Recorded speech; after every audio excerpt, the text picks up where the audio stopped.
as normal, which normal people do, and go to work. And I work the front desk. I supervise the front desk. I actually received a call, a guest that asked for a late checkout.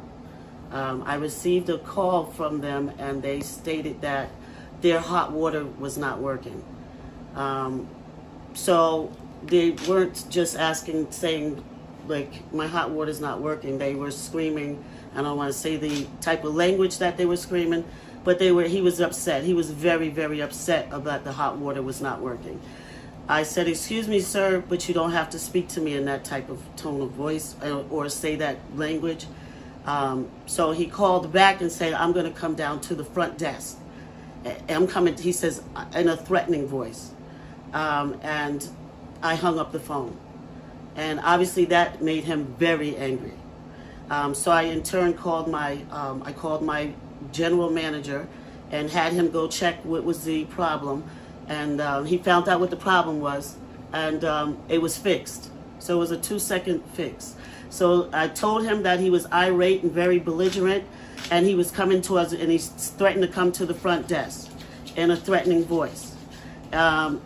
Actually, he said he was coming to kick my bleep bleep, or have his girlfriend. He was going to have his girlfriend kick my bleep bleep, is what he said.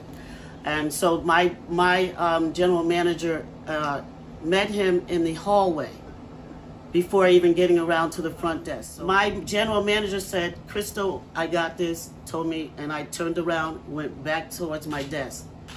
He yelled at me that she was coming to my desk to get me. Another threat was thrown to me. And I turned around and said, then she'll learn today. Because I can just call the police. We don't have to, it's private property. So his anger totally escalated. I was called racial names, and he ran down the ramp, pushed my GM, ran down the ramp, and jumped up in the air to swing to hit me. He jumped up to hit me, and me in my defense, right in my face, I started swinging back.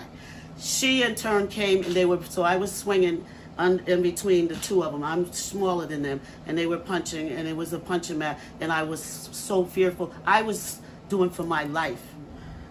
I was placed into the employee waiting room and put in the employee room. But my face was swelling up. I had no ice. They were trying to diffuse him. After the fight, I have no idea. I went into the employee room. The ice machine is located right in front of the employee.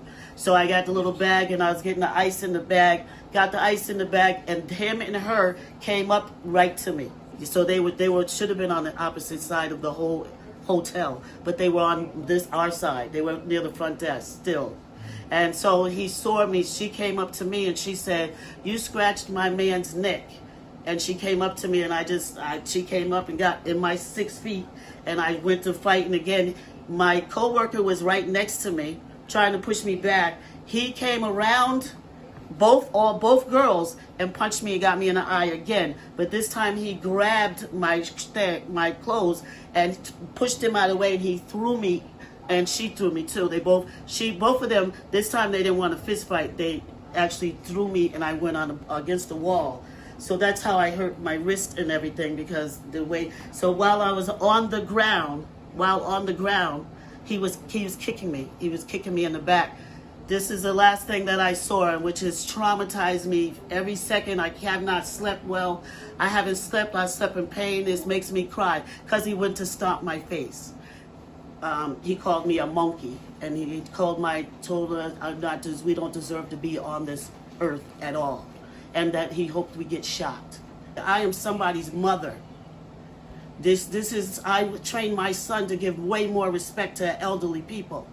I am almost 60 years old. For him to want to physically fight me, for both of them, is very, very, very, very hard for me. It's very hard. Because you get hurt, you're hurting our kids.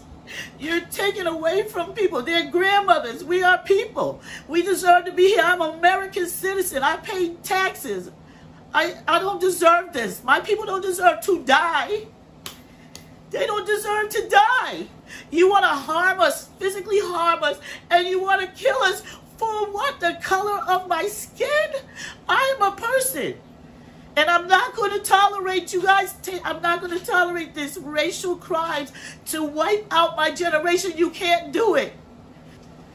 It's not right, and I'm not, and nobody can. It has to stop because it's going to be a racial. It's going to get so intense. People are tired of having their children killed and hurt and injured. They just want to go to school, learn, live their life, and be happy. That's it. They deserve to be happy. They deserve to be educated. They deserve to have a family, and they deserve to die with respect and dignity. We all have to still go and die and leave here. We all have a higher power to answer to. We're here together. We have a God that created us. And the victim of a racist attack in Mystic says she wants justice. A black woman says she was attacked while working at a Quality Inn last Friday, and no one has been arrested or charged. Channel 3 Eyewitness News reporter Sharon Johnson sat down with the woman and her lawyer to discuss this horrifying incident. She is joining us now from the digital desk with all the details. Sharon. Well, that woman is 59-year-old Crystal Boyd of Groton. She says she's in a lot of mental and physical pain, but she's willing to speak out for change. I haven't slept, but it's hard to sleep. I keep seeing the event. The nightmare started for 59-year-old Crystal Boyd at the Quality Inn on Route 27, where she works at the front desk. A man staying at the hotel called to complain about his hot water not working, and Boyd says he got irate on the phone. Boyd says she and her two co-workers quickly resolved the issue, but the man, who was white, came down to the front desk and started attacking her in front of several people. She says no one jumped in to help. A monkey, and you don't belong here, and kicking me. But that wasn't the end of the attack. Boyd says while recovering in a back room, a second attack happened when she tried to venture into the hall to find her belongings. She says she was punched, kicked, and stomped by the man and his girlfriend. While this was happening, Boyd says they were hurling racial slurs. You hate my skin so bad that you physically touched me. The attack's so brutal, Boyd says she's working with a knee specialist, an eye specialist, and a therapist for PTSD. Boyd and her lawyer, John Shafachi, say the Stonington Police Department's response was disappointing. Captain Todd Olson says the suspects were taken to a separate hospital that night, treated, and released. He says they returned back to the hotel and drove back home to New York. Boyd and Shafachi want to know why the couple wasn't arrested after police viewed the surveillance footage that night. And we should be able to rely on the police to protect us. And when something like that happens, they need to do their jobs. Captain Olson tells Eyewitness News they're composing an arrest warrant tonight for the man and says there will be some sort of assault charge. He says they're also considering a warrant for the woman as well. Boyd says she's angry that her attackers aren't behind bars yet while she suffers. This has totally wiped out all the things that I was focusing on in my life. I can't focus on any of the things that I was thinking about last Monday. But moving forward, she says she plans on working with groups like Black Lives Matter to address racism. I feel like it's enough. It's enough. So Connecticut needs to stand up. Ned Lamont, we need you to let them know when they come in Connecticut, racism will not be tolerated in Connecticut. And Stonington police say they're working with the state's attorney's office to file the proper charges. Boyd and her lawyer say they want to see a bias crime charge added to that list. Reporting in studio tonight, Sharon Johnson, Channel 3 Eyewitness News.